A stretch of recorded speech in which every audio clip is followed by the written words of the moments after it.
To our teachers, parents, my co-learners, welcome to the School Year's Career Guidance Celebration with the theme, Follow the Guide, Tag a Career, and Light the Future. To start with, let us pause for a prayer.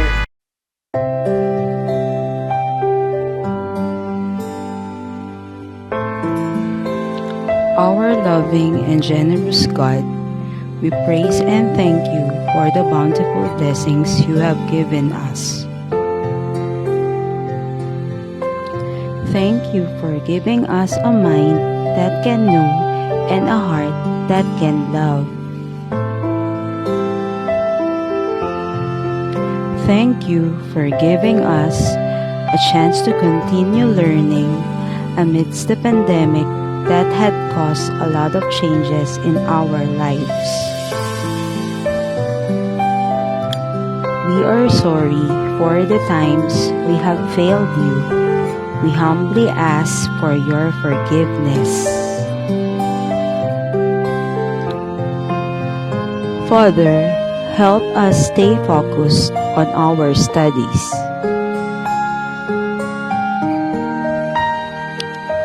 When learning becomes difficult, grant us the gifts of courage and enthusiasm.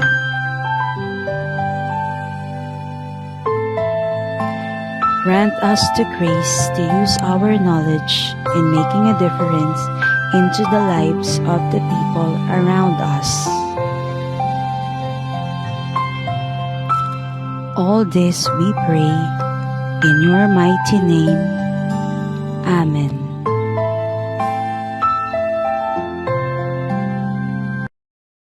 For us to be inspired even in this time of pandemic, let us hear a message from our very own principal, Ma'am Evelyn E. Magno.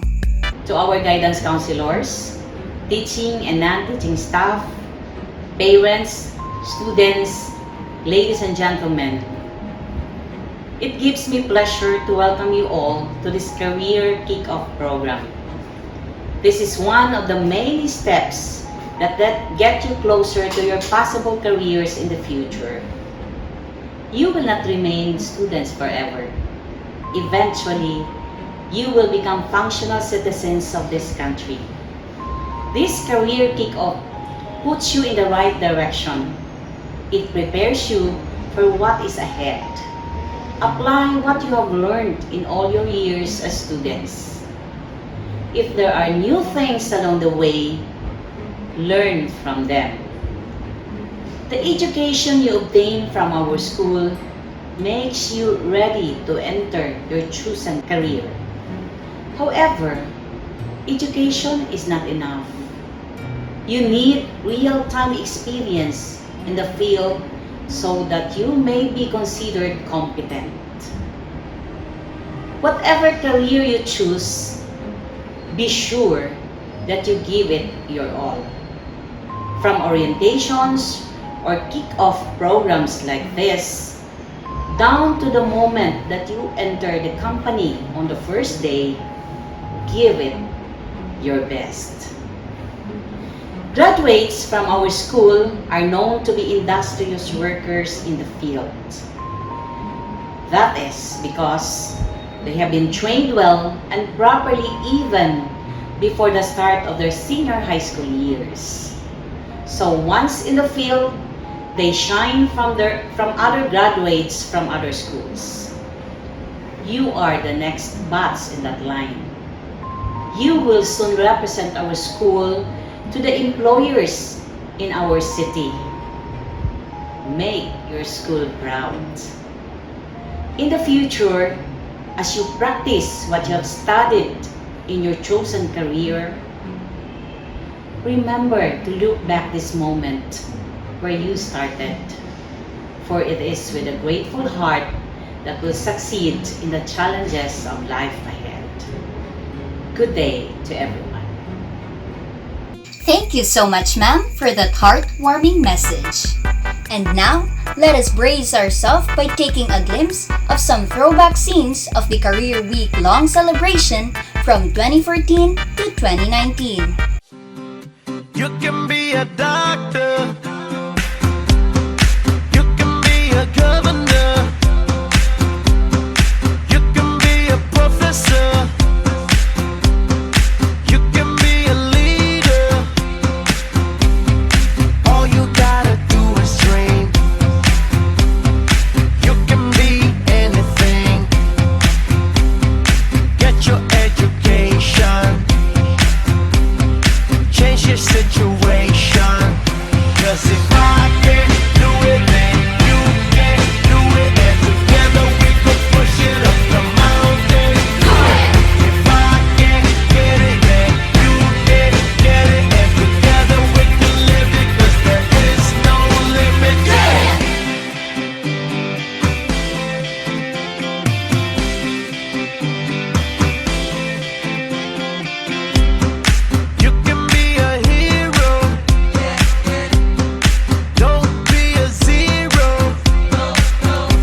together and make a plan. Build their better life hand in hand.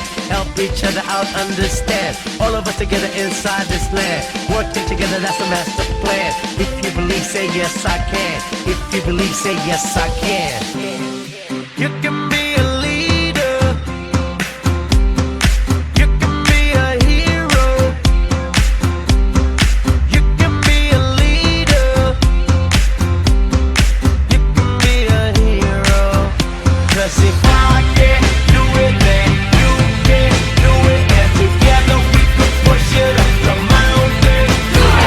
If I can't get it, then you can't get it. And together we can live it, 'cause there is no limit. Now, ladies and gentlemen, presenting to you in Class Collage, their career attire are learners from Madapu campus from grade 7 to grade 10.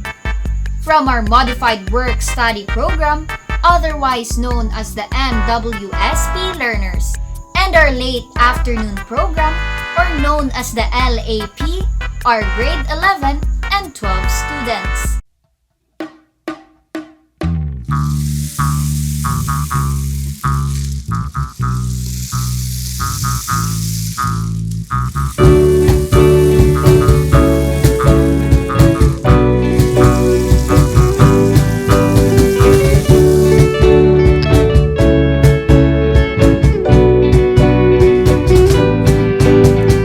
There's a whole world ahead of you, something you could do and pursue. Hear what your heart says, work out the days, 'cause hard work pays. Let's follow the guide, tag a career and like the future. Let's follow the guide, tag a career and like the future.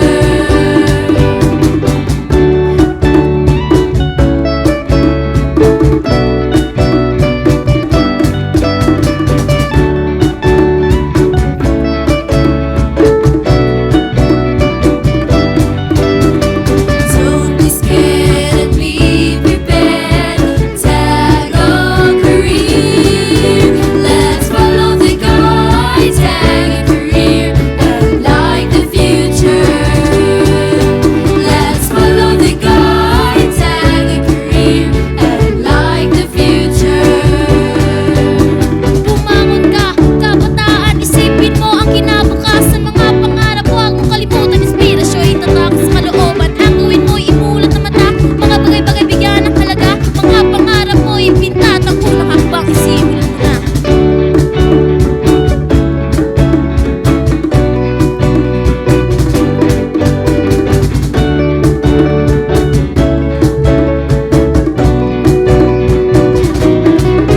Let's follow the guide, tag a career and like the future.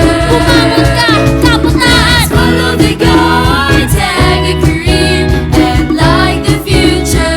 Isipin ang kinabukasan. Let's follow the guide, tag a career and like the future. Kabataan, manguna ka. Let's follow the guide, tag a career and like the future.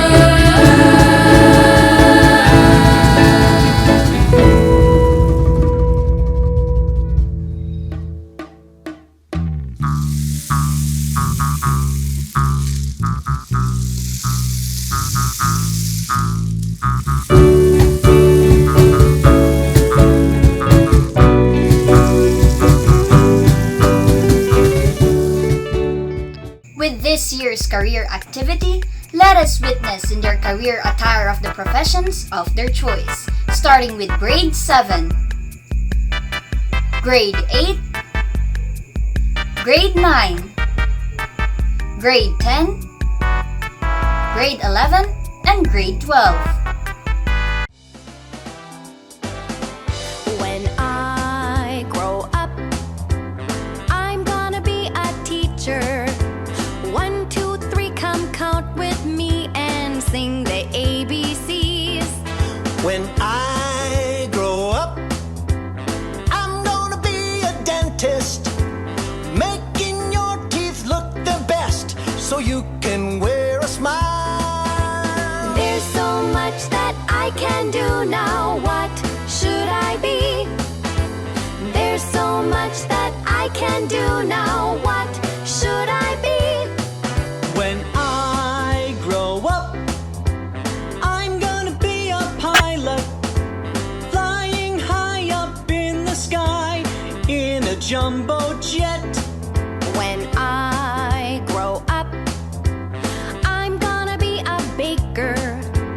Peanut butter jelly donuts will be my specialty.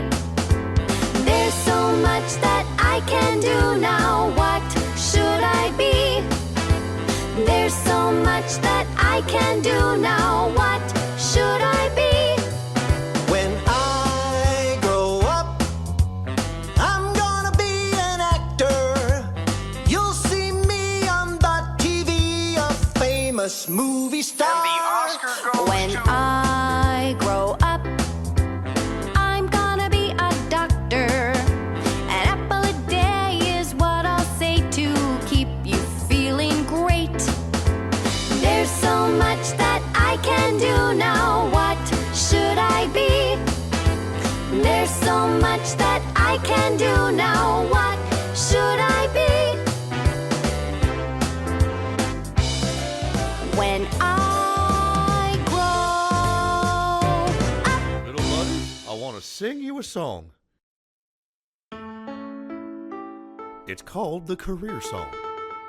Well, there are astronomers and couriers and industrial engineers, archaeologists, economists, and even auctioneers. There are carpenters to build your house, dentists that can fix your mouth.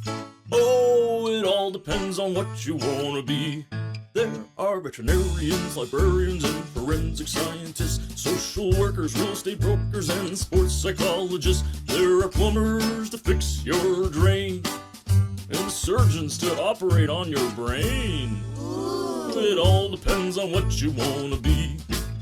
If you like to cook, well, you could be a chef. And if you like to draw, perhaps an architect. If you like to make the clothes people wear, you could be a fashion designer, or even make the costumes on a movie set.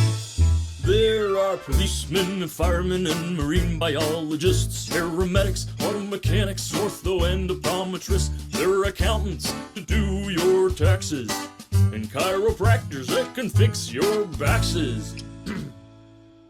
Oh, it all depends on what you want to be. If you like to read, then you can be an editor. And if you like the law, perhaps a judge or lawyer. And if you're good at statistics, you could study demographics and do market research for an advertiser. Oh, it all depends on what you want to be. It all depends on what you want to be.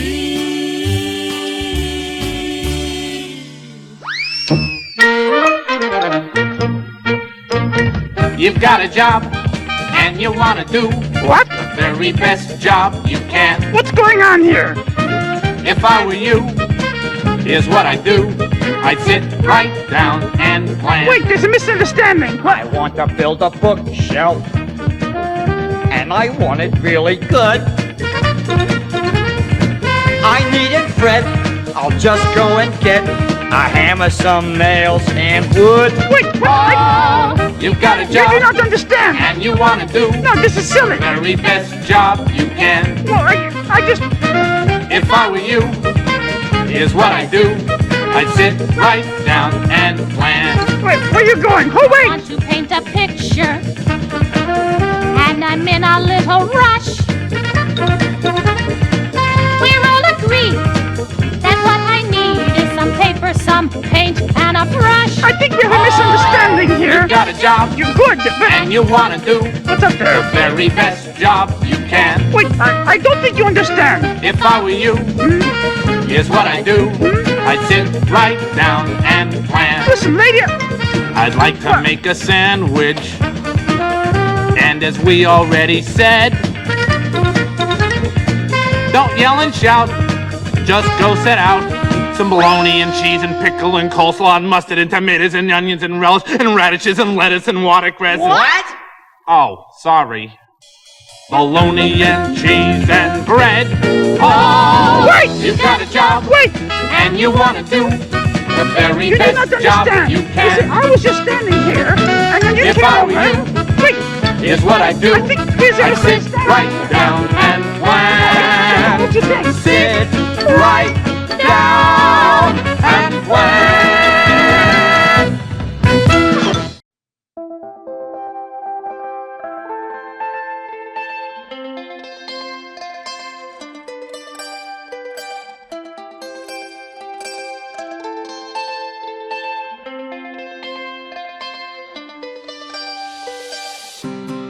You can be a doctor. You can be a governor. You can be a professor. You can be a leader. All you gotta do is dream. You can be anything. Get your education. Change your situation. 'Cause if I can't do it, then you can't do it. And together we could push it up the mountain. If I can't get it, then you can't get it. And together we can live it. 'Cause there is no limit.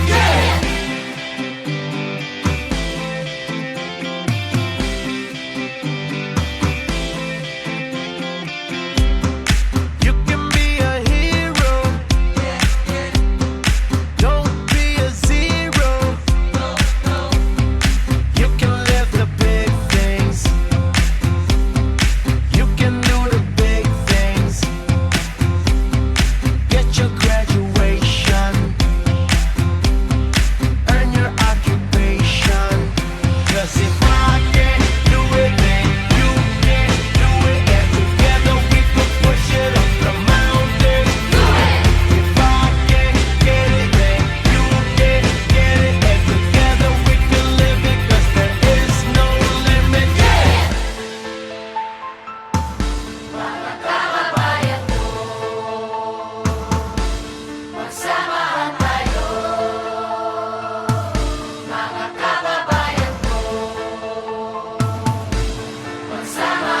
I know I can, I know you can. Let's get together and make a plan. Build their better life hand in hand. Help each other out, understand. All of us together inside this land. Working together, that's the master plan. If you believe, say yes, I can. If you believe, say yes, I can. You can be a leader. You can be a hero. You can be a leader. You can be a hero. 'Cause if I can't do it, then you can't do it. And together we could push it up the mountain. If I can't get it, then you can't get it. And together we can live it. 'Cause there is no limit.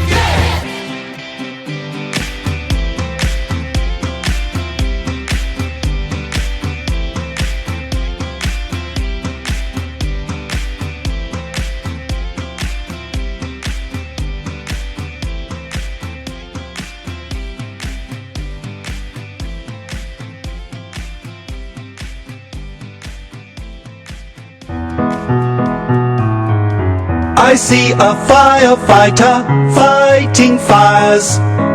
I see a car mechanic changing tires. I see a pilot flying through the air. I see a barber cutting people's hair.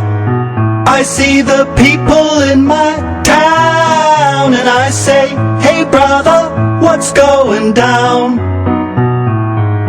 I see a postman with the mail. I see the police putting folk in jail. I see a lifeguard at the swimming pool. I see the teachers in the local schools.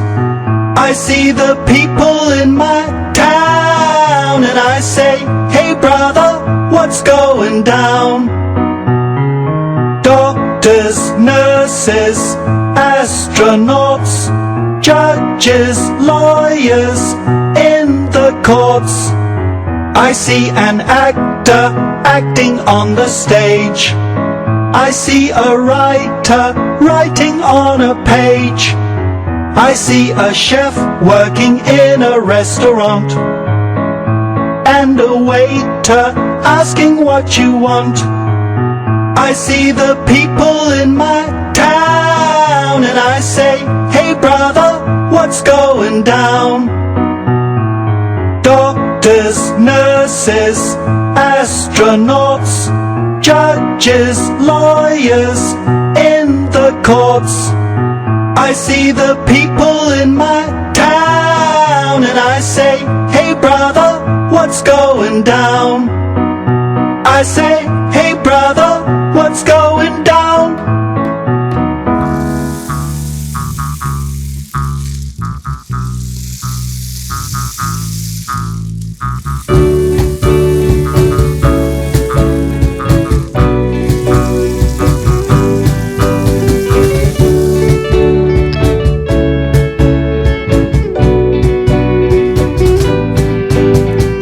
There's a whole world ahead of you, something you could do and pursue. Hear what your heart says, work out the days, 'cause hard work pays. Let's follow the guide, tag a career and like the future. Let's follow the guide, tag a career and like the future.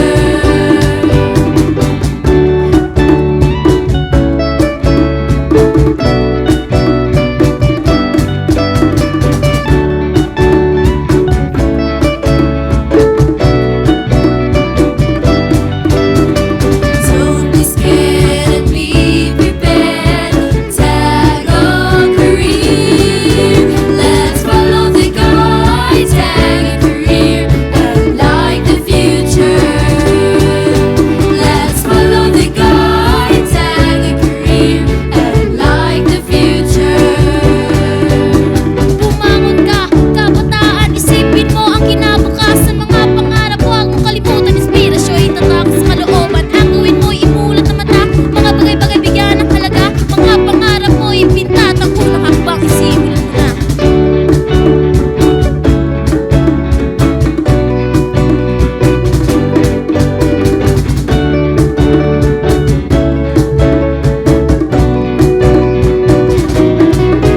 Let's follow the guide, tag a career and like the future. Bumangon ka, kabataan. Let's follow the guide, tag a career and like the future. Isipin ang kinabukasan. Let's follow the guide, tag a career and like the future. Kabataan, manguna ka. Let's follow the guide, tag a career and like the future.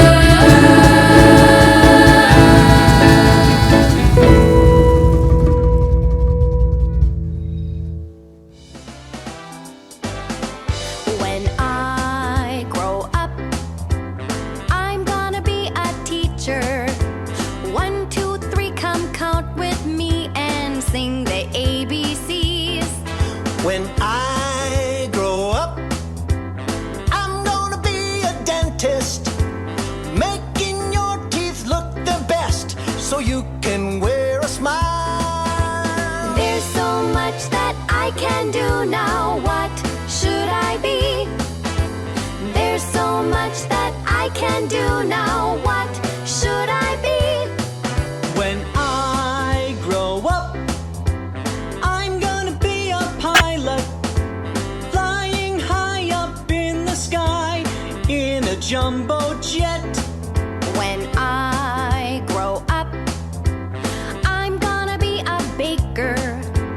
Peanut butter, jelly, donuts will be my specialty. There's so much that I can do now. What should I be? There's so much that I can do now. What should I be? When I grow up, I'm gonna be an actor. You'll see me on the TV, a famous movie star. When I grow up,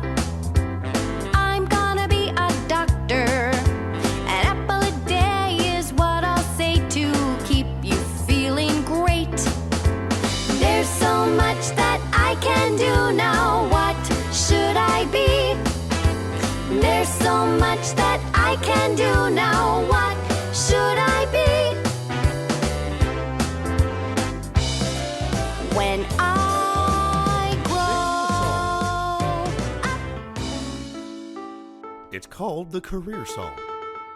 Well, there are astronomers and couriers and industrial engineers, archaeologists, economists, and even auctioneers. There are carpenters to build your house, dentists that can fix your mouth. Oh, it all depends on what you want to be. There are veterinarians, librarians, and forensic scientists, social workers, real estate brokers, and sports psychologists. There are plumbers to fix your drain, and surgeons to operate on your brain. It all depends on what you want to be. If you like to cook, well, you could be a chef.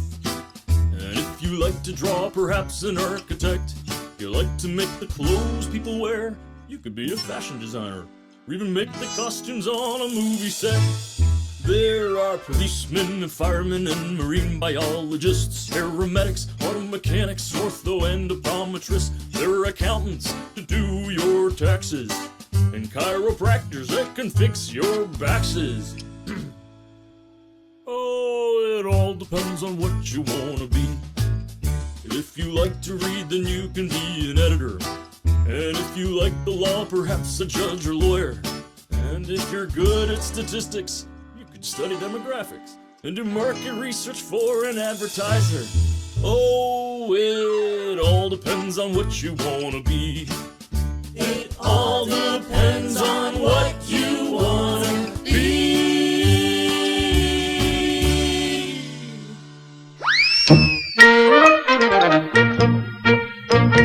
You've got a job, and you want to do What? the very best job you can. What's going on here? If I were you, here's what I'd do. I'd sit right down and plan. Wait, there's a misunderstanding. I want to build a bookshelf, and I want it really good. I needed Fred, I'll just go and get a hammer, some nails, and wood. Wait, what? You've got a You job, do not understand. and you want to do No, this is silly. the very best job you can. Well, I just... If I were you, here's what I'd do. I'd sit right down and plan. Wait, where are you going? Oh, I wait. want to paint a picture, and I'm in a little rush.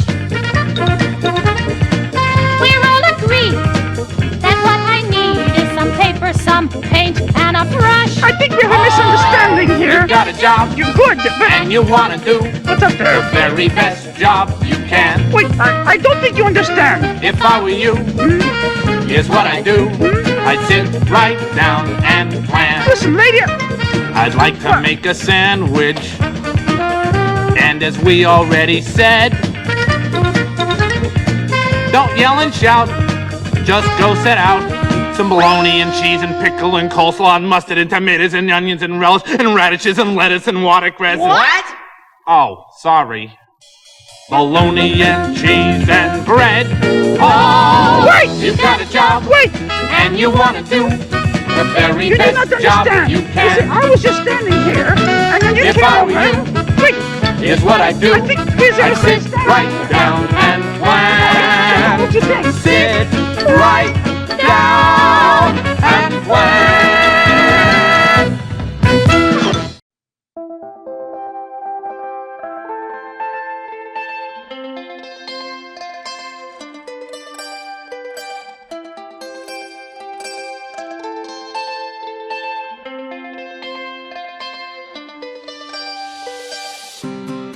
You can be a doctor.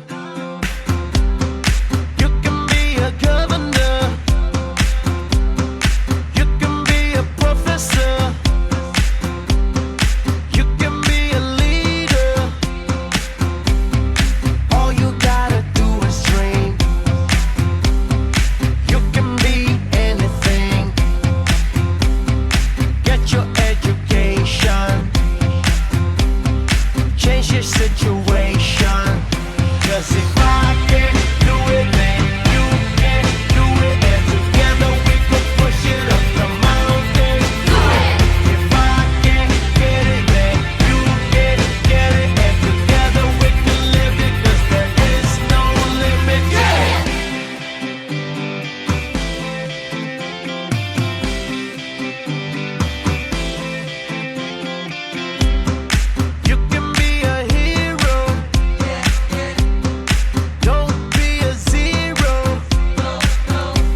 know I can, I know you can. Let's get together and make a plan. Build a better life hand in hand. Help each other. This time, we will be hearing some short stories of our young alumni, sharing their career journey, how career activities in high school help them mold in the course of the decision-making of their present profession.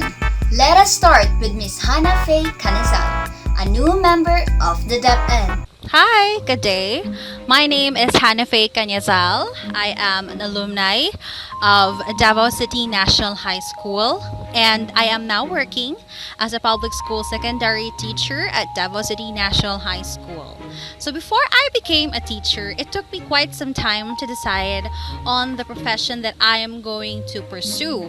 But it is a good thing that through the career guidance activities that we've experienced when I was in high school here in City High, I met a resource speaker, and she told not just me, but she told everybody in our class to choose a profession that not just lets you earn a lot of money, but to choose a profession that makes you do the things that you're passionate about. And at that time, I was really passionate about speaking, public speaking, about making sure that other people are well informed, are educated. I was really an advocate for education during those times. So that's why I decided to take up education in college and then became a teacher afterwards. So it took me quite some time to decide, not just because it is a matter of my preference, but it is solely because of my future. Choosing a career is also one way for you to choose the career future that you're going to be a part of. And if you're going to choose a career, make sure to choose something that is related to a thing that you are passionate about. It is something that matters most to you, and always make sure to choose the things that you love to do so that you won't get tired of doing it even if you grow old. So as much as possible, make sure to make sure to give a lot of thought about it, reflect on the certain thing or the certain career path that you are going to pursue, and then do your best. Give your best so that you can achieve your dreams in the future. See you, and I hope you will succeed in the future. Thanks, Ma'am Hannah. Next is Ms. Sara Angelica G. Halandra, a registered occupational therapist, a pediatric development center owner, and a clinic director senior occupational therapist. Hi there, students of Davao City National High School. It's me, your Ate Sara. I am a former president of Peer Facilitators Club and a proud City Highan. Now, fast forward today. So as you can see, I am here now in my clinic.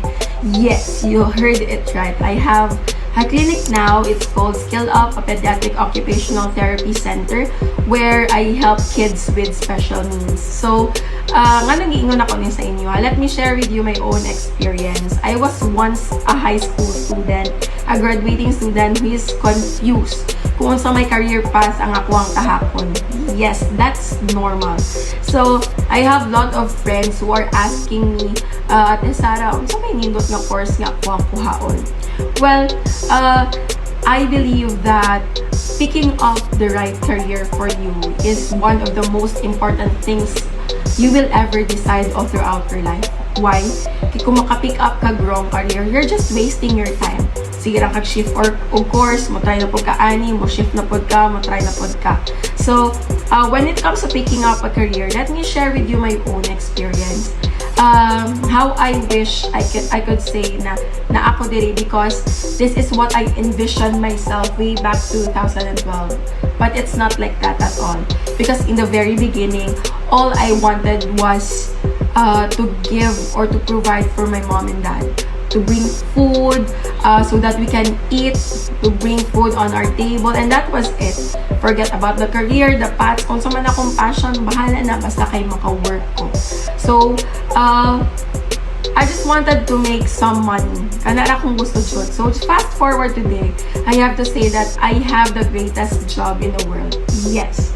You know what? Why? Because it's fulfilling, and ako'y nagabuot when I want to work, where I want to work, or whom I want to work. See? So, having such a great lifestyle, being able to, not just material things, but everything that I have, that I may be able to impact lives of other people as an occupational therapist. So, I work as a pediatric occupational therapist now, but before that, naitulok course na akong gipilian. So, nag-research ko unsa man ni, and then figure out that occupational therapy is my calling.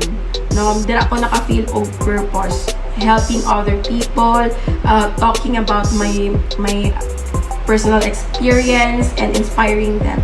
So, final tip lang, just be who you are. Allow yourself to be who you want to be and not what others expect you to be, and find your purpose. That's all. Thank you so much, Ma'am Sarah. And for our last sharer, Mr. Denise John T. Barimbao, Administrative Service Aide from the Public Information and Production Division of the City Government of Davao. Hello, good day, Davao City National High School, and happy Career Week. I'm your Kuya Dennis or Dennis John T. Barimbao from Batch 2014. I am a former peer facilitator president in your beloved school. So, because this is a career week, I will give you some tips for you to pick your right career. First tip, research. Research is very good thing for you to know different fields, different careers. And one good thing about our school or Davao City National High School, most especially our guidance counselor, they are giving you the right information and knowledge about different careers, most especially pag ganitong event, career week, meron mga different schools usually pumupunta sa amin or sa ating school, mga universities and colleges, and they are giving you the right information regarding some courses. Second, after researching the right career for you or right course for you, or should I say, ano ang mga fields in the future na pwede mong puntahan, I would like to say, find your purpose, find your own passion. Because finding your purpose in life, most especially in career path, you will become successful as an individual. Because in picking career, you must ask yourself, what is my purpose in this world? What is my passion? And by that, I think you can find a good career. If you will evaluate your skills, evaluate your values, and evaluate most especially your passion as an individual. Tip number 3. Your course is a good way or good start in finding career. However, one thing that I learned in the process of my life or in the process of finding a good job or a good career is because after all, finding a career doesn't equate to your degree. Finding your right career equate to your passion as an individual. Kaya, City High, batang taga City High, find your purpose in life and find your good career, and God bless. Thank you, Sir Denise. What could be my share of story 5 to 6 years from now? Moving forward, let us hear from Mr. Dan Louis D. Mejos from the Department of Labor and Employment Region 11, Labor and Employment Officer III, to talk about the Labor Market Information or LMI. So good day to everyone, especially to our partner agencies in the Career Guidance Advocacy Program or CGAP, to the network of guidance counselors and career advocates, teachers, and of course, students, along with their parents. Kung dito po yung mga parents natin, no, na nanonood. Hope all of us are doing well. By the way po, I am Dan Louis Mejos of DOLE 11, one of the focal persons as well of the Career Guidance Advocacy Program here in our region. Okay? On behalf po of our Regional Director in DOLE, Attorney Randolph C. Pensoy, I'd like to extend my pasasalamat po to everyone for having time in listening or watching on this labor market information. We at the Department of Labor and Employment 11 are hoping that we can give you an information that may help you, our students, no? Ating po mga estudyante ngayon, in your career as you go along in this time of crisis and in the next chapters of your life. Of course, to our network guidance counselors and career advocates, teachers, and to SIGAP implementers, let's be one po, no? In helping our students and the youth, especially in this labor market information. And my discussion po will focus on the dynamic changes in the labor market and the trends shaping the future of jobs. Okay? So first, let me share with you the status of our economy before, during, and after the 2020 recession, given the COVID-19 pandemic po that was last year, right? And the lingering problem has brought our economy to its knees, with the country coming under recession in the first quarter of 2020. This is the first time since 1998. As we know, community quarantines po were imposed since last year with the rapid increase in the number of COVID-19 cases, thus shutting down 75% of the economy to save lives and protect communities from the virus. That's very true, no? Kahit po sa atin, kung saan man tayo naroroon ngayon, talagang nararamdaman po natin ang epekto nitong pandemya. This came at a huge cost to the economy as well, and the people, of course. As we recorded a negative 17% GDP, as you can see in the screen, no? That's GDP growth in the second quarter of 2020. At least po, no? At least po in the last quarter, nakabawi po tayo. That's the steepest decline since World War II. At any rate, the numbers did not surprise us.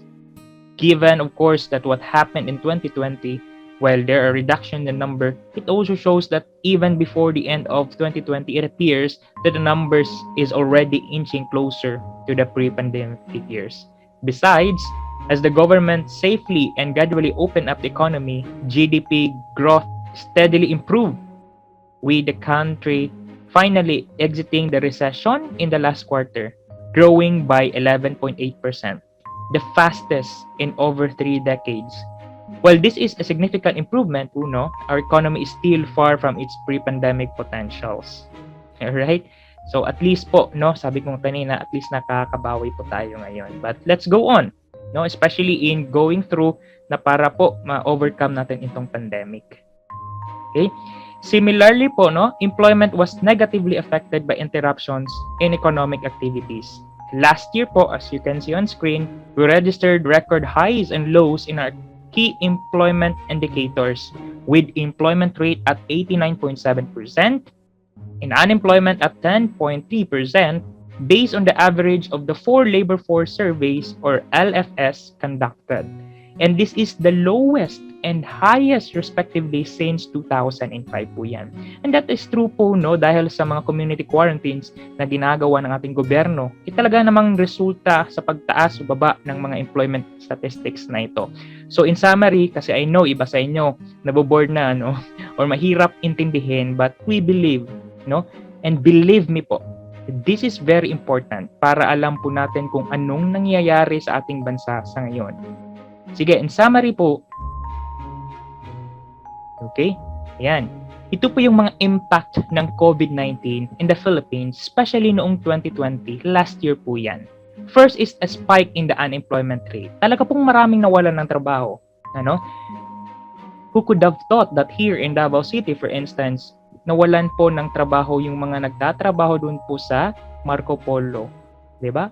Ang dami pong mga employees doon na nag-apply po ng aming COVID Adjustment Measures Program kasi nga ho, nawalan sila ng trabaho. Yung mga hotel and restaurants, hotel industries, at marami pa pong iba. Last 2020, marami pong naapektuhan at alam po nating lahat yan. Even in our schools, ating mga pag-aaral ay naapektuhan rin. Ngayon, meron tayong tinatawag na hybrid na po Merong online, ewan ko ba sa ating schools kung meron na ba tayong face-to-face.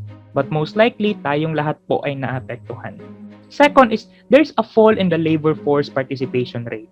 Kasi yung labor force po natin, kung alam po natin, yung labor force composed of those people, who participated in yung magtatrabaho ng 15 to 65 years old.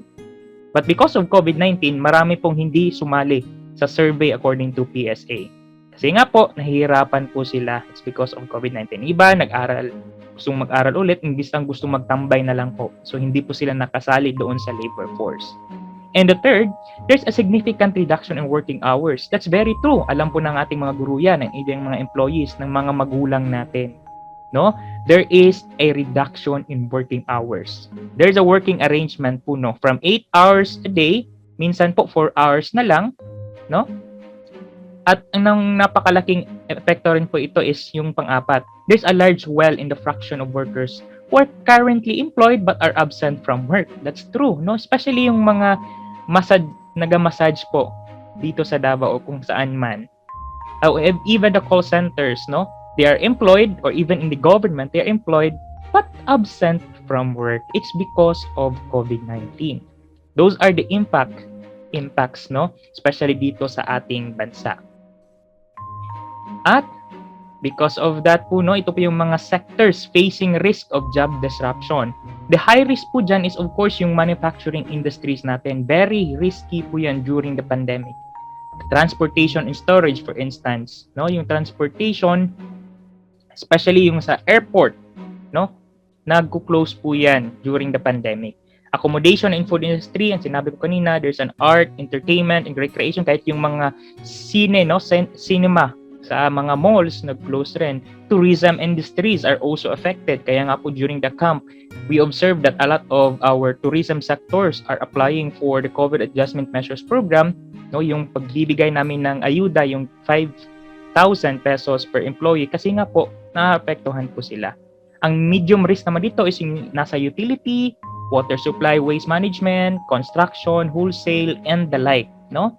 And the low risk, according to our labor market impact in the Philippines, especially with ILO, yung International Labor Organization, is yung nasa agriculture, forestry, and fishing. Meron din yung sa public administration, no, education, human health, and social work activities. No, all of them categorized into high, medium, and low risk. Anyhow, because of this po, no, DOLE have initiated a project to help us, especially you, our students, in your career path. Okay? Ito po yung sinasabi naming project Jobs Fit. Last year po kasi, the DOLE released the Jobs Fit COVID-19 LMI report, which presented the labor market landscape, and we discussed impact of COVID-19 on employment and described the future of the labor market under the new normal. So ano po bang nakapaloob dito? So part of this is of course yung ating mga highest number of vacancies during the pandemic. Okay? So top 10 occupations with the highest number of vacancies during pandemic, we find occupations such as teacher, engineer, administrative assistants, kung makita po dyan sa screen, no? System developer, software developer and programmer, web developer, supervisor, accounting, sales, yung business process sourcing operations or yung BPO, yung mga call centers, and real estate and proper positions stepping up in the list, no? Talaga pong nag-step up sila. And the call center agent, customer representatives, no? Yung nurse and sales clerk positions consistently remain at the top of the list. Talaga pong in demand po sila at marami pong highest vacancies po yan sila. No? Second naman po dito is yung job search trends. Top 20 in-demand jobs according to our list, no? According to Jobs Fit that we had. The highlight of this report is of course ito po, yun. Number 1 is nurse, accountant, civil engineer, office staff, nakarang po yan, no? Accordingly. Teachers, yan. Until sa electrical engineer yung number 20. And the top search keywords, no? Is, of course, number 1, yung work from home. Marami po sa atin nga yung gustong mag-work from home. Especially sa ating mga nagtatrabaho na ating mga magulang. Kasi nga po, para makaiwas sa virus because of COVID-19. Gustong home base. Nung iba naman po, no experience. Homework or part-time, freelance, may mga ganun na po. Gustong magtrabaho sa government. Okay? There's a, ano rin po, no? Yung indicator ng K-12. Ayan. High school graduate. Gustong magtrabaho sa Canada and gustong no experience required. Those are indicators po no na talaga pong naaapektuhan na po ang ating mga job seekers ngayon. At kung hindi po tayo prepared, most likely ganito rin po ang ating matatamasa in the next years to come. Kaya po students, no, be ready in the next years to come. Ayan. And these are the industries by growth rate. Top 5 po dito. Yo. Meaning po niyan, ito po yung mga nag-i-excel during the pandemic and even right now. Marami pong pumapasok doon sa wholesale and retail trade.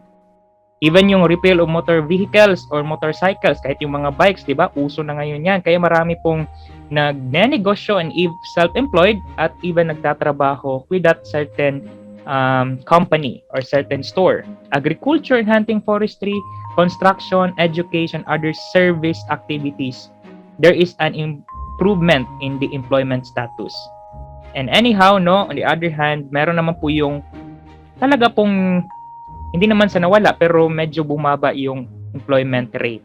For example, is transportation and storage, no? Yung sa airport, for instance, nagbawas po sila ng mga employees. Accommodation and food service activities, that's very true. Kahit dito sa Davao City, Marco Polo, yung Grand Regal, yung mga hotels na kilala natin, ang iba sa kanila hindi pa po nag-open.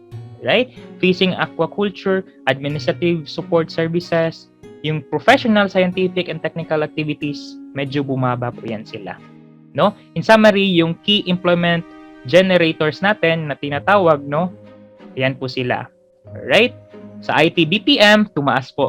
No, medyo naging okay kasi nga po more on computers, more on online tayo kaya minsan yung sa mga ITs natin, no, mga information technology track.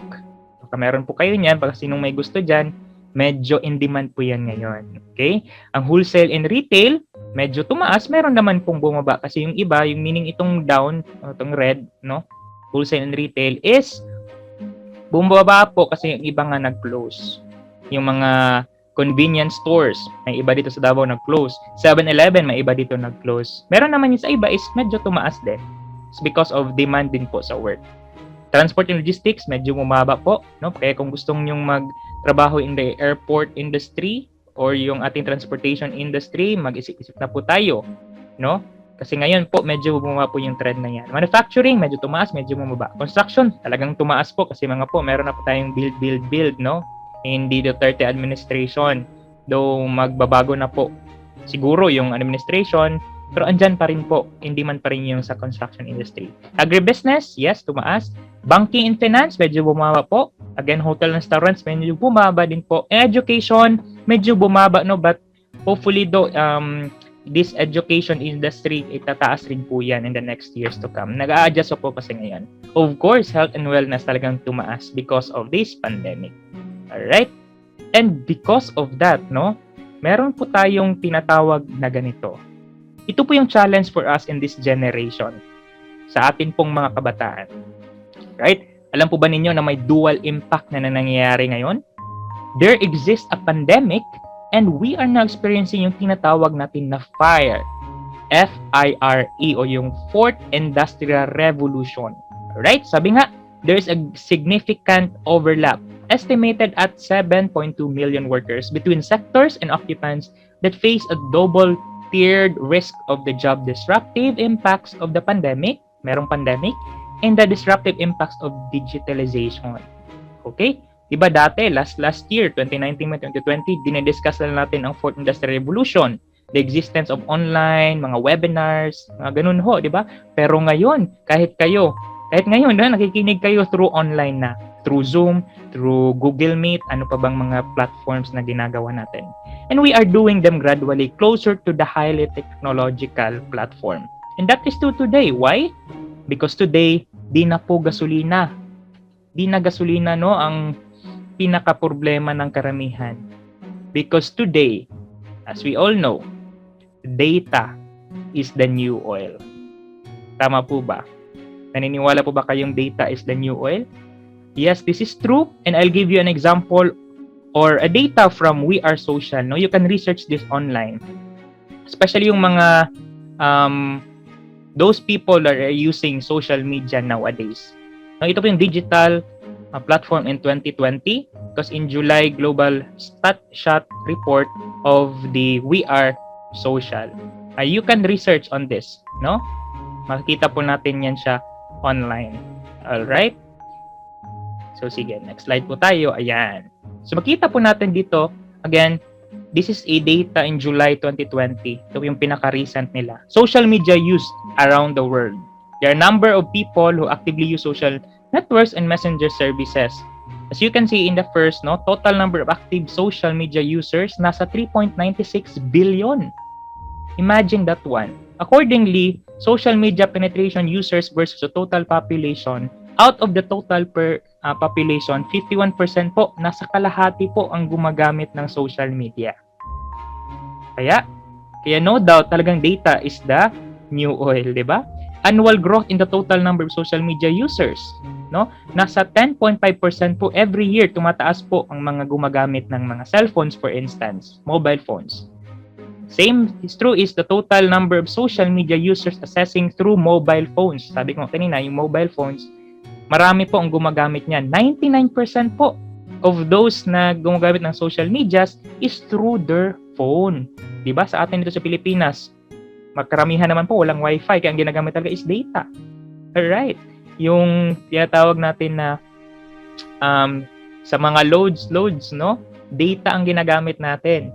Kaya po ngayon, mahal na mahal po yung mga loads. Another manifestation or sample of this is ito po, most used social platforms ngayon. Of course, number 1 dyan ang Facebook. Right? Second is yung YouTube, WhatsApp, FB Messenger, lahat po dyan, makita po natin. At, andyan din po, ang TikTok. Okay. Dati wala po yan. Again, this is a data updated in 16th of July 2020. Alright? And the use of social platforms as sources of news, hindi lang po mga laro-laro or tawag niyan, mga sites ng ibang FB natin ang tinitingnan dyan, especially our parents, for instance, or yung mga mahilig manood ng mga news, they are actually using as well these platforms. 46% are using Facebook for news sources. Ang iba, YouTube, WhatsApp, Instagram, Facebook Messenger, Twitter, LinkedIn, Snapchat, Line, and Viber. Yung ginagamit na po itong mga social media platforms na ito ngayon para po makanood ng mga balita. Okay? And yun, 'di ba? Data is indeed a new oil. But do we have the resource to refine it? Are we ready, to sustain this sinasabi nating data? Another manifestation or sample that there is indeed a technological transformation, it is very exciting, Ito po, who could have thought that there exists right now a driving or self-driving delivery robots? Right? That's according to Antti Inha in the Starship, founding engineer to Skype, Meron silang ginawang ganyan. Nasa New York Times din po yan, a glimpse of the future. Imagine, self-driving delivery robot. Of course, ngayon, meron na rin pong tinatawag na automated farming, driverless machines. O imagine, pag ganyan na po sa Pilipinas, marami rin pong mga magsasakang mawalan ng trabaho kung ganito na ho. Kasi hindi na po sila mapapagod, andyan na po sila sumakay. Instead of manual labor po is, yan na po, technology na. Right? Isa rin po dito is, of course, yan, sa YouTube, it's very popular din po, yung LiDAR, remote use in autonomous vehicles. Self-driving rin po yan. May pipindutin ka lang po sa sasakyan, ihahatid ka na po. For example, from Tagum City going to Davao City, matutulog ka lang, ihahatid ka na. And according to research, ito po yung mas safe po ito kaysa manual driving, Kasi meron itong mga detectors sa sasakyan na hindi siya mababangga kung meron mang mga objects in front of this or kung mag-backing po, So mas mas safe daw po ito kaysa yung manual driving. Na kahit po nung iba sa atin, minsan nga kulang sa tulog or minsan iba di maiwasan mga lasing, prone po to vehicular accidents po yan. But this one, since it's robotics, it's new technology, mas safe daw po. Alright? And ito rin po, yung mag-i-inventory sa ating mga groceries, for instance, sa mall. So, hindi na po tawag nito, hindi na po manual ang ginagawa, kundi po is talagang ganyan na, robotics na, no? Busa Nova, I believe nandito sa US po ito. Alright, sa US po yan nakuha ang pictures. Diba? Hindi na mahirapan yung mga workers with that instance because ma-detect lang po nitong technology na ito at mapupunta po doon sa computer. Kung ilan na bang kulang, for instance, dito sa sabon, or ilan na bang kulang dito sa mga junk foods, no? Mahilig kasi ang iba sa junk foods, or sa mga drinks. Lahat yan ma-inventory at papalitan po kung just in case may kulang na sa inventories. Right? And example din po ito, no? Sa ibang bansa, meron na po yung tinatawag nilang mga self-waitress, no, or waiter na technology. Sila na po magde-deliver coming from the cashier, no, sa counter going sa mga tables natin. Wala na pong tao. Imagine yung mga workers natin sa Jollibee, for instance, na mawawalan po silang trabaho because of this technology, o yung sa restaurants. Right? Another is yung ito po.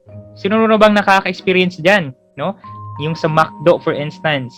Di ba meron na tayong machine pagpasok natin, pwede na tayong dyan na lang babayad through PayMaya, through GCash, etc. Or through credit card or through debit card. Yan, order ka na lang and just pay in the machine. No need na pupunta po dun sa counter. No, ngayon po, nag-a-adjust na po yung Pilipinas dyan. So imagine, pag yung mga cashiers, for instance, mawalan po yan sila lahat ng trabaho because of this technology. Alright? And, ayan, drone logistics and the future of food delivery. Ang nag-deliver po ng pizza, especially in, I think it's in Europe and in US, no, it's the drone. Especially yung during pandemic, no, kasi of course, tumutulong po sila sa mga na-apektuhan ng pandemya, yung quarantine. So instead, a people or a group na pupunta face-to-face doon sa facility, it's the drone, no? Yan lang po yung nagbibigay sila ng pagkain. Alright? And of course, yung nakakilala kay Sophia, she is a humanoid robot. She's able to display more than 60 facial expression according dito ho. And she can follow faces, sustain eye contact, imagine, and recognize individuals. She's able to process speech and have conversations using a natural language system. That's according to Wikipedia. So, meet Sophia. Imagine pag marami ng ganito, no, the humanoid robot dito sa ating bansa or even around the world, talaga pong mag-manipulate yan sila. Kasi hindi, kung magtatrabaho po yan sila, hindi po sila nagre-reklamo. Tama po ba? Right? And so, ganun po, who could have thought, no, sa atin po dito before na these humanoid robots or yung mga other technologies will exist today. Kala natin sa TV lang natin mapapanood to, but now they are existing. Di pa lang ganun ka-prominent sa Pilipinas, but again, they are existing. So in the market mismo, for example, no, ano po bang mapapansin natin dito sa ating screen, no? Diyan po yan sa palengke. I think it's in Manila. No, though here in our region meron na pong ganito. Kung nakikita po yung blue, no, may nakasabit po yan GCash. Imagine, pwede na pong hindi ka babayad ng cash mismo. You will all use just GCash, no? Online po yan. No, pwede ka pong mag cash in sa GCash through your bank. No, baka meron po sa inyo gumagamit ng GCash, pwede ka pong mag-load, no? Hindi ka na po pupunta sa mga bangko para mag-withdraw and then ibayad mo yung physical money mo to the market, but it's through online na po. Marami na pong ganyan. Sample, ito rin po yung imagine, nag-i-exist na po pala yan sa mga nagbebenta ng mga isda, yung mga karne. So, indeed, GCash is everywhere. Parang PayMaya po, no? Even yung mga mga tricycles natin, tricycad, no? Kung sabi sa'yo pa, tricycad. So, na po yung GCash. Alright? So, ingat po tayo sa biyahe according to their tarpaulin. Ayan. So, these are part and parcel of those technological changes, especially po during the pandemic, no? Dual effect ika nga. Because of pandemic, no, nararamdaman o ginagamit na natin itong mga technology. But since many of us are not yet ready in this transformation of fourth industrial revolution, we are in a crisis of which na tinatawag nating VUCA world, no? Yung volatility, uncertainty, right? Yung complexity, and ambiguity. Right? Volatility, kung alam po natin, it's the nature dynamics of change, no? Yung maraming mga pagbabago. So minsan, hindi natin alam yan, no? Yung mga technologies. Dati, face-to-face, ngayon, webinars na. Imagine that one. Dati, pera physical, ngayon, pwede na yung GCash, no? Pwede na tayong makakontakt ng ibang bansa in just one click. Merong messenger, etc. Ang daming changes. Hindi natin alam kung ano pang mga mangyayaring changes in the next years to come. Because again, no? The only constant thing in the world is change. Tama po ba? And of course, second here is the uncertainty, no? The lack of predictability or the prospect of surprise. Minsan, wala na. Uncertain na tayo, no? Kung anong mangyayari. Again, it's because of those changes. We're becoming uncertain of what we are going to do. Especially with our career. Minsan, uncertain na tayo. Bakit? Kasi maraming changes in the society or even the labor market. Right? And the third is complexity. It's the multiplex of forces, confounding of issues, no? Ang dami-dami ng mga mixtures of issues na nangyayari sa mundo. That's complexity. Meron ng confusions na nangyayari. Especially those that surrounds our country, that surrounds our school, that surrounds our organizations. Ang dami ng mga confusions, ang dami ng issues. Minsan, hindi natin alam na nasi-stress na tayo. Alright? And lastly is ambiguity, no? It's the haziness of reality. Haziness means is yung quality of being foggy, yung parang out of focus ka na. Parang blur na siya. Ang reality ngayon parang blur na, no? Sabi ko nga, hindi natin alam ano na mangyari, uncertain na tayo, no? Maraming changes, no? Maraming issues, kaya there will be a ambiguity of reality in the world. And that's why, no, yung pandemic and the Fourth Industrial Revolution compounded changes and trends in the world of work. Ito po yung mga nangyayari ngayon. Because of this VUCA world, meron ng remote or hybrid work, no? For instance, in our school, meron ng remote, meaning po niyang remote, isa-isahin po natin, okay? Ayan, there is a hybrid way of doing things ngayon. Pwedeng online, pwede rin face-to-face. Even sa meetings sa mga government, no? Even in other companies, private companies, minsan online, meron din namang face-to-face. Kahit sa school po natin.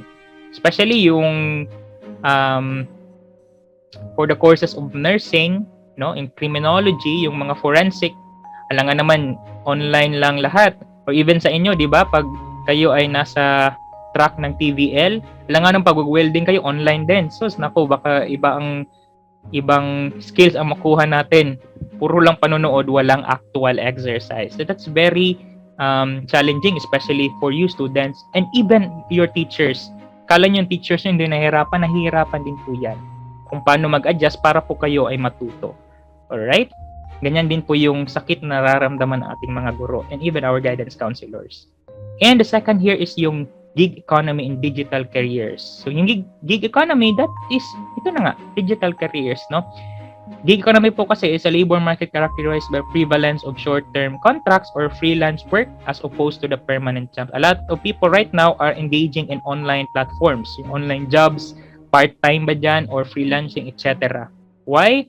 Because the opportunities are accompanied by some challenges like regularity of work income, working conditions, social protection, skills utilization, and there is no freedom in their work. Kaya ang iba, nag-o-online na lang po. But mas malaki pa rin po minsan yung makikita dyan online, yung mga multi-level marketing, yung network marketing, mga ganun, nag-i-exist na po yan before, but ngayon medyo na prominent na po siya. So those are online teaching, for instance. So ganun po yung according to ILO, these are the Philippines, a vast majority of gig workers are engaged in informal sectors. Alright? And ang malaking epektuhang grupo ngayon po is tayo po, mga kabataan. Hindi po ako excuse dyan. So you, students, tayo pong lahat, mga kabataan, ay talagang naapektuhan nitong VUCA world. You are part of these vulnerable groups or we are part of this vulnerable group. We might not get, especially sa inyo, no? You might not get serious about this, but I tell you, pag di kayo gumawa ng diskarte sa ngayon, or if you will not develop your skills, even in your school, makakaproblema talaga kayo in the coming years to come. That is why retooling at upskilling is important, yung pangatlo po. Pero ano nga bang mga skills po? No? Ano bang skills, sir, ang kailangan naming i-improve? So, meron po tayong tinatawag, paulit-ulit po ito yung tinatawag nating soft skills. But right now, according to World Economic Forum, the top 10 skills of 2025 is ito po. Yun, di ba? Analytical thinking and innovation, active learning and learning strategies, complex problem solving, critical thinking analysis, creativity, originality, initiative, leadership and social influence, technology use, monitoring and control, technology design and programming, resilience, yung stress tolerance and flexibility, reasoning, problem solving, and addition, at marami pong iba. Yan po yung mga soft skills. Ito yun eh. Ito yung mga skills or soft skills na hindi ganun agad mapapalitan ng technology and even robots. Because these skills are within you, within us, no? Nasa tao po ito, nasa iyo mismo, no? Nasa atin mismo. So we need to develop these skills in us. For instance, sino bang gumawa ng mga technology? Of course, tayo rin mismo. That's on the technology use, no? On the monitoring and control na skill. Alright?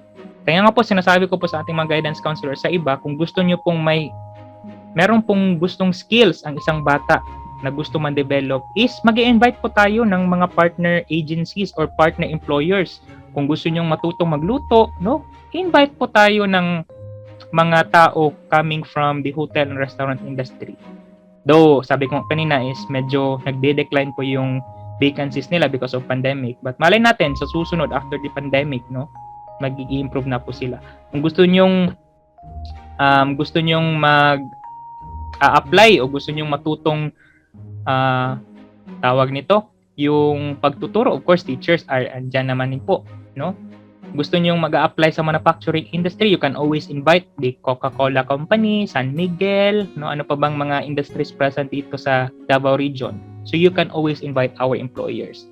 That's form of yung initiative natin, yung leadership and social influence. Everything is in control of soft skills. Right? So as a result, given all of this, we recognize the fundamental role that career guidance plays in COVID recovery in helping you or helping us young people to navigate the turbulent labor market. Now, career guidance is very important po talaga. With the availability of multiple delivery channels, digital equipment, and digital skills development are important in enabling engagement. Well-developed outreach initiatives are also required to ensure equity access. Kaya nga, personally, no, I am so thankful, and we need to be thankful for our guidance counselors who are always there and doing their very, very, very best, no?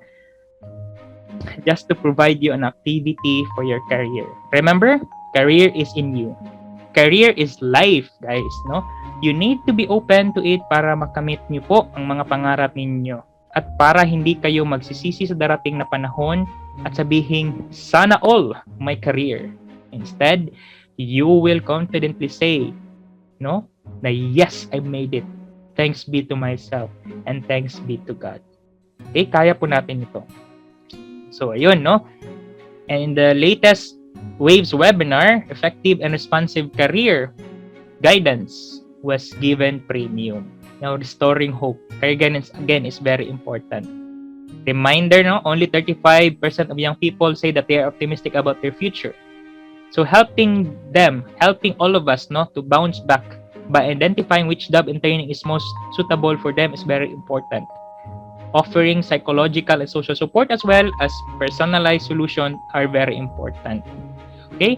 And of course, sa inyong mga kabataan, hope you will get serious in your career pathing by retooling and upskilling all necessary skills na gusto ninyo. Of course, you need to enjoy para rin ho iwas tayo sa stress. Okay? So in closing, we underscore how accurate and timely labor market signals and career guidance advocacy play a critical role in empowering job seekers. Kayo po yun in the next years to come, magiging job seeker din po kayo. And especially the youth. You will make sound and informed career choices given this labor market information and the career pathing of our guidance counselors, especially in addressing po the widening of job skills mismatch. For our guidance counselors present, of course, sana po merong ating mga parents, no? Align po with the National Employment Recovery Strategy po kasi o yung NERS, the government's official jobs recovery plan, may we continue to work together to facilitate the labor market access of our stakeholders and, of course, supplement the government's employment recovery efforts in response to the lingering pandemic din ho. And for the students, again, I'll be one with you.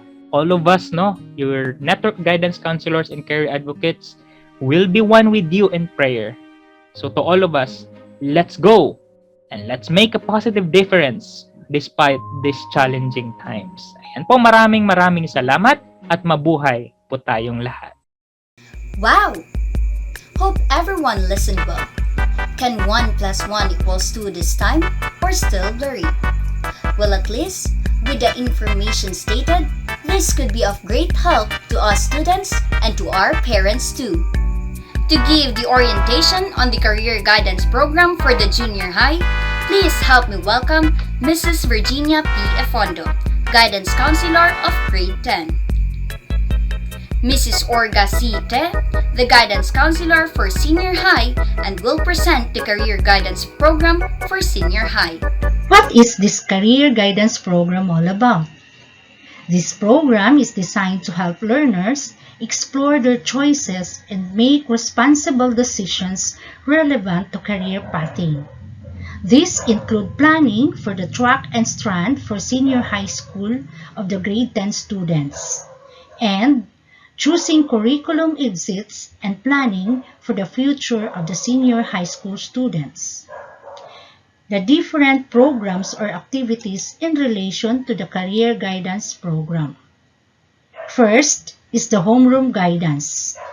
This is a comprehensive, developmental, and proactive program designed to equip K-12 learners with life skills on 3 domains: the academic development, personal and social development, and career development.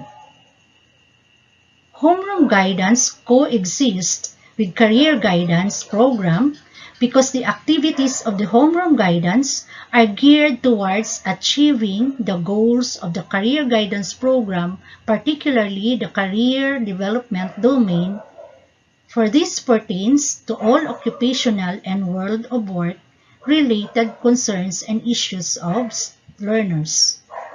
This involves the acquisition of skills, attitudes, and knowledge that enable them to make successful transition from school to the world of work.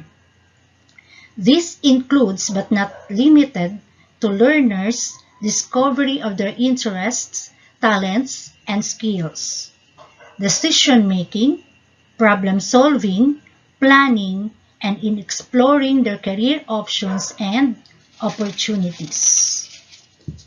The Career Guidance Portfolio. This is a collection of learners' output in hard and electronic copy, showing his or her progress in career development.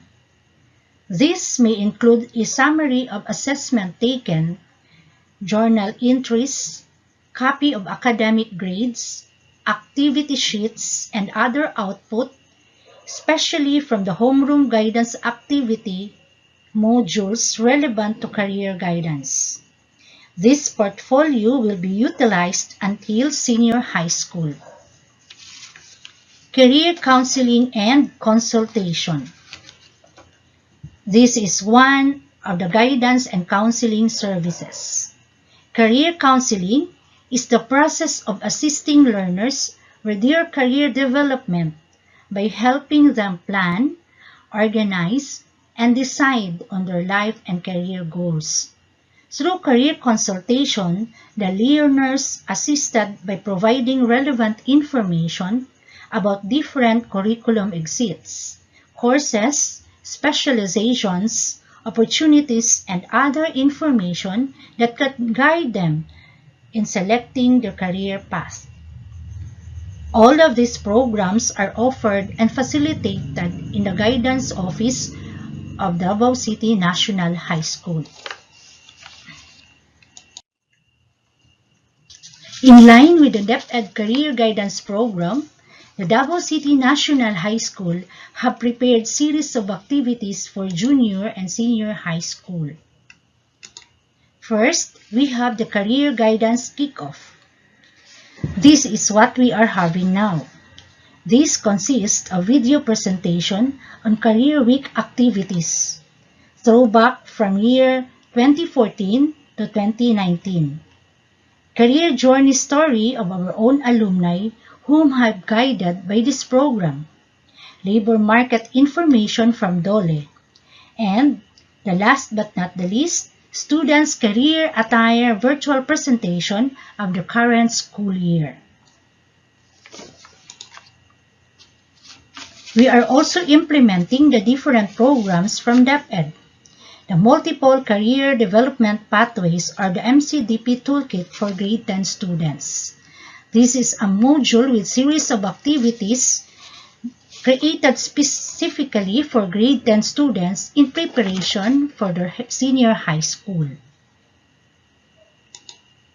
The video presentation of the different senior high school tracks and strands that will help the grade 10 students decide what to enroll and will also help the parents in coaching their children in line with their potentials and interests.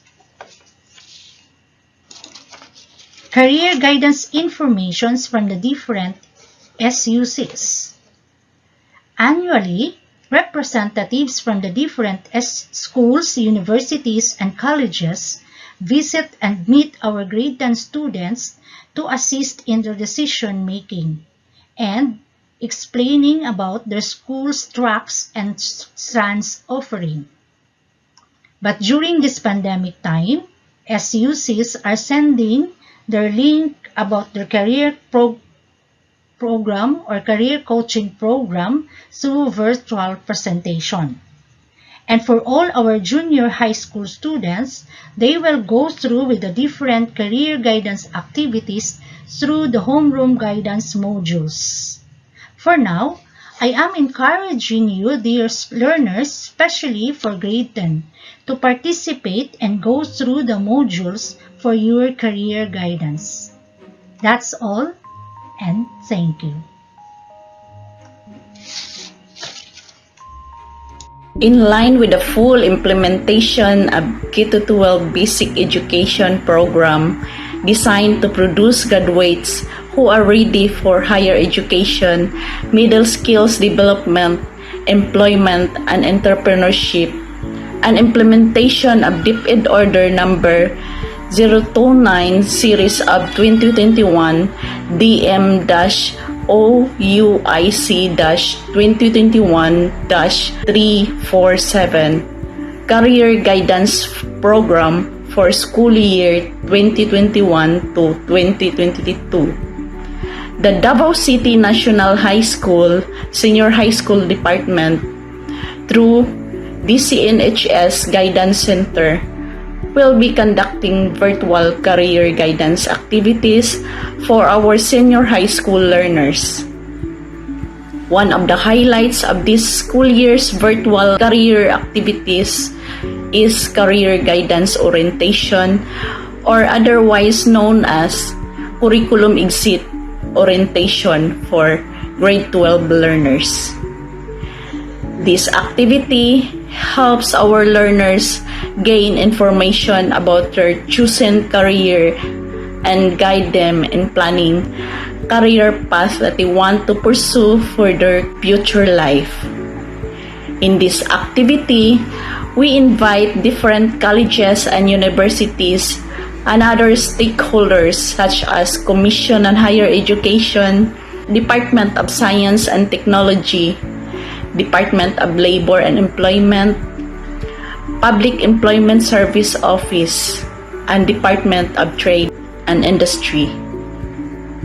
It is very important to our grade 12 learners who wanted to proceed tertiary education to learn admission requirements and different scholarships offered by different colleges and universities. That is why we encourage our partner higher education institutions to conduct career guidance orientation to our grade 12 learners.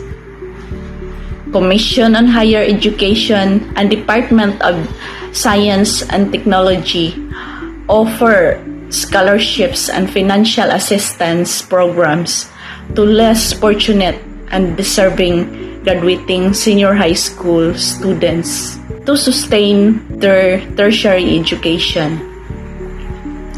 The Department of Labor and Employment and Public Employment Service Office will share about current labor market, very important tips to prepare themselves for job recruitment and to face job interview, and how to prepare employment portfolio. The Department of Trade and Industry encourages our learners, those who desire to start a business after their senior high school, to be globally competitive and innovative, to ensure consumer access to safety and quality goods and services. DTI teaches them very important tips to sustain their business and entrepreneurial skills and characteristics. Technical Education and Skills Development Authority provides scholarship and student assistance programs to those senior high school learners who choose middle skill occupations. 2 weeks before the school year ends, we will conduct curriculum exit tracking for senior high school graduating learners. This is to make our learners more open-minded on what to do and where to go after senior high school.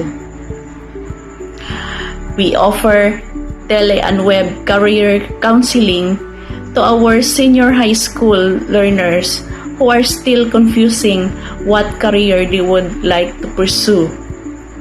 It is to help them understand their own strengths and weaknesses and let them know what career they would be suited for. The Department of Labor and Employment, through the Public Employment Service Office, has always tied up our school in conducting various job fairs for our graduating senior high school learners. This year, we are expecting more applicants to participate virtual job fair for school year 2021-2022.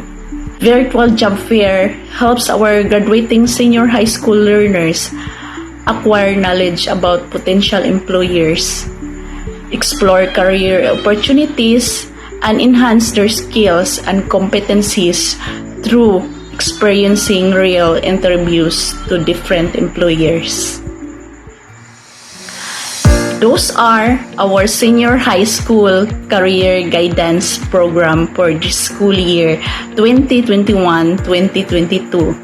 I encourage everyone to participate our upcoming senior high school virtual activities because the success of our activities would not be possible without your support. God bless everyone and keep safe.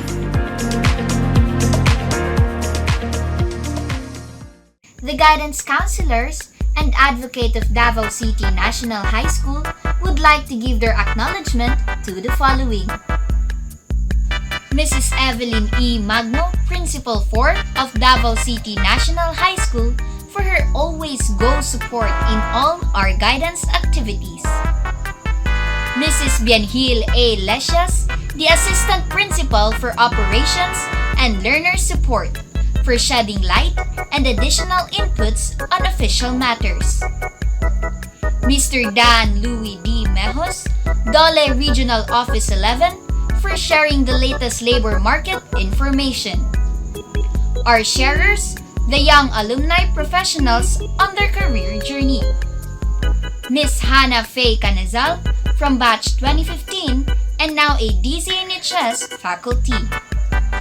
Miss Sarah Angelica G. Halandra from Batch 2012. Mr. Denise T. Barimbao from Batch 2014. Mr. Jomari D. Pahe from Batch 2014 for sharing his skills and expertise in running this whole virtual program presentation. To all students and advisors in all grade levels and curriculum level heads, salamat sa inyong tanan. And of course, as stated in the script, my name is here. Thanking you, Ms. Kashika Escatipay from the Special Program in Journalism 10 Ponce for hosting this program. Let us be informed with the career choices for us to become productive and contributing individuals in our chosen field. This is your host Kashika Escatipay from Special Program in Journalism, now signing off.